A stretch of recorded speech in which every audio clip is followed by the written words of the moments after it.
Bago ako mag-aral, yung ginagawa ko, nagko-concentrate muna ako.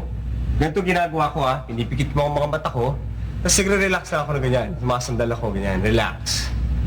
Okay mo ako, sige na, mag-upisa ka na. Pikit mo yung mga mata mo, sandal mo yan, mag-relax ka. Yan, relax. Tapos huminga ka ng malalim. Para talagang ma-relax ka, yan. Ibasagawin mo lang yan. Tapos, siguraduhin mo na blanco naman ang utak mo. Huwag ka mag-iisip na kahit anong bagay, Basta blanco lang yan. Yan. Hinga ng malalim. Yan. Basta relax ka lang. Yan. Yan. O ngayon, Okay ka na? Naka-relax ka na? Okay na ba? Okay. Tatanungin kita ngayon. Where is Mayon Volcano?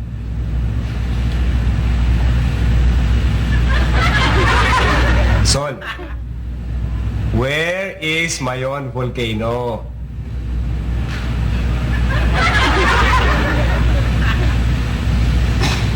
Hoy! Where's Mayon Volcano? May ewan ko! Anong ewan ko? Baka sabi mo lang sa'yo Sabi mo, huwag akong mag-isip eh!